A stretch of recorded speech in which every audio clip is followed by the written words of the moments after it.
Serangan Amerika Serikat ke Iran memasuki malam ke-12. Amerika Serikat menargetkan kota pesisir selatan Bushehr, termasuk situs gardu listrik di kawasan tersebut hingga memicu ledakan. Sementara itu, Wakil Gubernur Provinsi Khuzestan menuturkan serangan rudal AS juga menghantam sebuah lokasi di pinggiran kota Andimesh.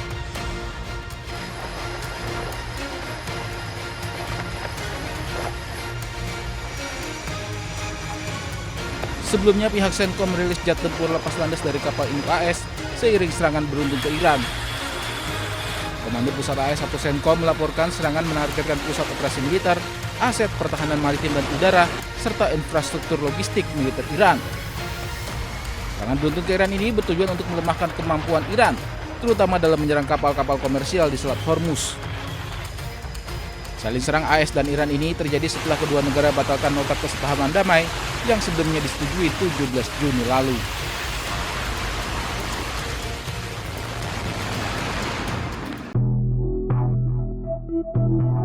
Pengadilan Negeri Jakarta Selatan menunda sidang pra-peradilan yang dilayangkan oleh Roy Suryo terkait ganti rugi atas pengabulan perkara pra-peradilan penggeledahan, penangkapan, dan penahanan dalam kasus tudingan ijazah palsu Presiden ke-7 RI Joko Widodo.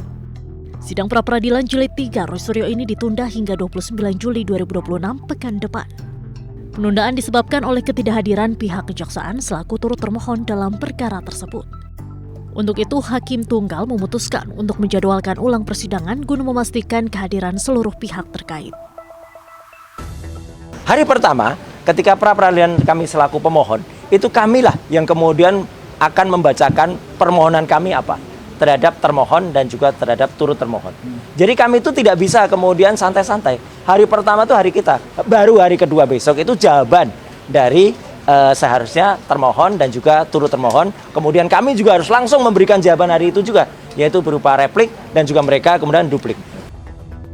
Sebelumnya pada sidang pra-peradilan kali ini, Roy mengajukan gugatan untuk menuntut ganti rugi kepada pihak Polda Metro Jaya dan Kejaksaan sekitar 210 juta rupiah atas upaya paksa yang dilakukan penyidik Polda Metro Jaya. Dari Jakarta, tim Liputan iNews melaporkan. Dengan demikian sidang selesai dan ditutup. Hadirin dimohon berdiri, majelis hakim bersiap. Suasana sidang eksepsi Tifauzia Tiasuma atau Dr. Tifa riuh setelah Hakim Pengadilan Negeri Jakarta Timur menerima eksepsi terdakwa kasus tudingan ijazah palsu Presiden ke-7 RI Joko Widodo. Dengan dikabulkannya eksepsi terdakwa, maka sidang Dr. Tifa yang didakwa melakukan tindak pidana fitnah dan pencemaran nama baik Presiden ke-7 RI Joko Widodo atas tudingan ijazah palsu tidak akan dilanjutkan ke tahap berikutnya.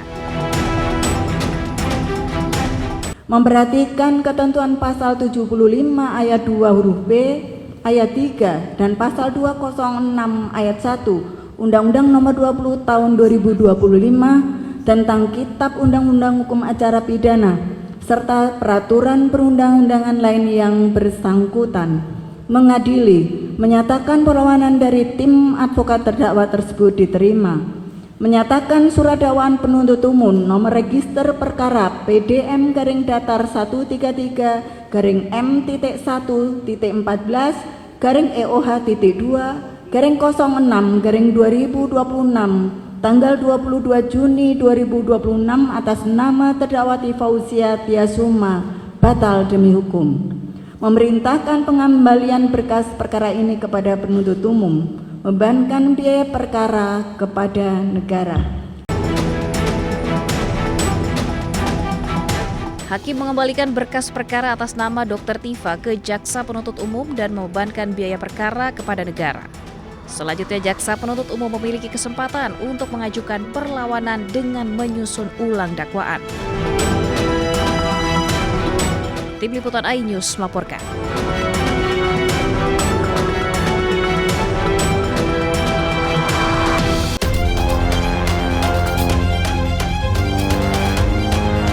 Majelis Hakim Pengadilan Negeri Jakarta Timur mengabulkan eksepsi yang diajukan oleh terdakwa kasus tudingan ijazah palsu Presiden ke-7 RI Joko Widodo, Tifauzia Tiasuma atau Dr. Tifa.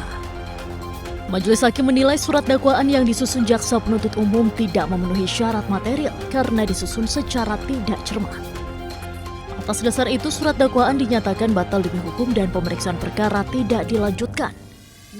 Dalam pertimbangannya, Majelis Hakim menilai jaksa penuntut umum memasukkan 2 pasal yang mengatur delik yang sama, tetapi berasal dari 2 rezim undang-undang yang berbeda sebagai dakwaan alternatif.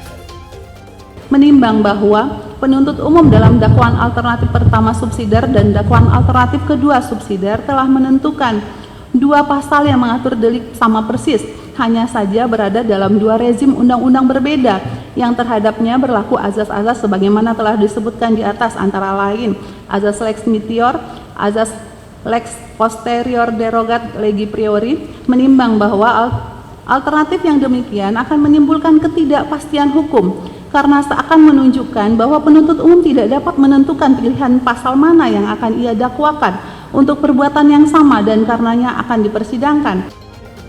Menurut Majelis Hakim, penyusunan dakwaan tersebut justru menimbulkan ketidakpastian hukum karena menunjukkan keraguan-raguan jaksa penuntut umum dalam menentukan pasal yang tepat untuk didakwakan atas perbuatan yang sama. Dari Jakarta, Tim Liputan News melaporkan. Dengan demikian sidang selesai dan ditutup.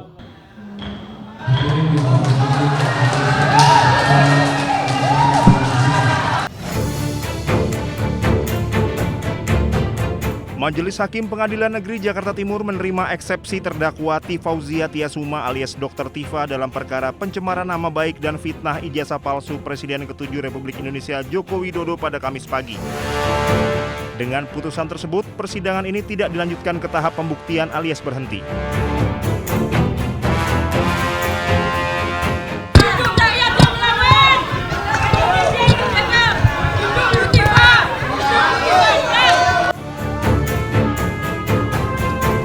Setelah mendengarkan pengucapan putusan, Dr. Tifa menyatakan putusan ini tidak menyurutkan langkahnya untuk membongkar perkara ijazah Jokowi. Tifa tetap akan berjuang membuktikan hasil penelitiannya mengenai ijazah Jokowi. Tifa menambahkan perjuangan ini merupakan bentuk komitmen dari awal dirinya bersama tim kuasa hukum termasuk Roy Suryo yang juga terseret kasus ijazah Jokowi. Seluruh rakyat Indonesia, percayalah bahwa keputusan dari Majelis Hakim pada hari ini untuk menerima eksepsi kami tidak menyurutkan langkah saya, tidak menyurutkan langkah kami untuk terus memperjuangkan kebenaran, terutama terkait dengan persoalan yang selama ini sudah menjadi beban bagi seluruh bangsa Indonesia terkait dengan otentitas dari ijazah yang selama ini menjadi polemik. Sehingga apa? Sehingga ke depan kita tidak perlu harus menemui persoalan ini lagi pada presiden-presiden maupun pejabat-pejabat berikutnya. Ini yang paling pokok. Dengan batal demi hukum ini, apa yang dimaknai apa? Bahwa perkara ini tidak layak dipersidangkan. Ini bukan perkara pidana. Mau dibuat apapun pasti akan membingungkan kalau dibuat pidana. Bayangkan saja bagaimana kita tidak bingung. Adanya suatu wawancara dengan Aiman Wicaksono yang itu hanya dilakukan dalam bentuk pemusatan atau fokus pada foto, ya, itu dikatakan perbuatan pidana mengubah, merusak. Bagaimana? Ijazah yang otentik. Bagaimana? Sebelumnya, Majelis Hakim Pengadilan Negeri Jakarta Timur menerima eksepsi terdakwa Tifauzia Tiasuma alias Dr. Tifa dalam perkara pencemaran nama baik dan fitnah ijazah palsu Jokowi pada Kamis pagi. Persidangan ijazah ini tidak dilanjutkan ke tahap pembuktian. Majelis Hakim menyatakan berkas perkara Dr. Tifa beserta seluruh barang bukti harus dikembalikan kepada jaksa penuntut umum.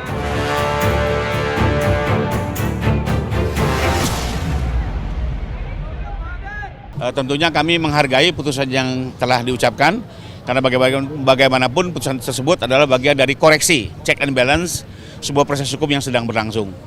Sekalipun kalau kita cermati, yang dipersoalkan tadi adalah dakwaan dianggap batal demi hukum karena obscure libel, yaitu disebabkan karena ada penggunaan pasal KUHP lama dan KUHP baru secara dalam sebuah dakwaan subsidiar. Ya.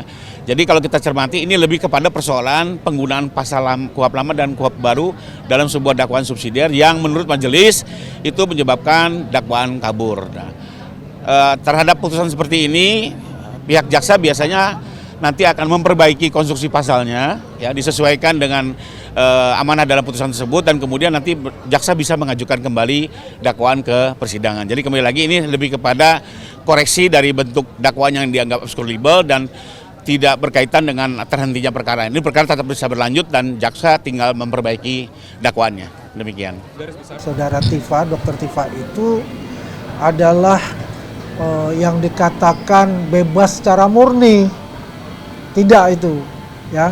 Karena jaksa penuntut umum sesuai dengan pasal 74 ya, ayat 2 itu bisa mengajukan perbaikan pasal-pasal yang didakwakan yang dianggap ambigu oleh majelis hakim sehingga ini obscure gitu. Jadi untuk putusan selah itu dari saudara Dr. Tifa itu diterima. Tapi dengan catatan ya, ini JPU bisa mengajukan perubahan ataupun perbaikan pasal-pasal yang dimaksud. Ya, kalau kita lihat ya apa yang diputuskan oleh hakim itu ya itu absolutely itu ya artinya memang kabur gitu ya pasal-pasal itu. Tapi kan kita bisa terakhir kan hakim mengatakan mengajukan perlawanan ataupun ya perbaikan ada pasal 74 itu kan ayat 2 itu. Ya, saya rasa pasti akan dilakukan oleh jaksa penuntut umum untuk perbaikan-perbaikan yang diminta ya oleh majelis hakim ya. Ini bukan berarti bahwa perkara ini bebas secara murni atau tidak lanjut ke persidangan berikutnya, itu tidak itu gitu loh ya.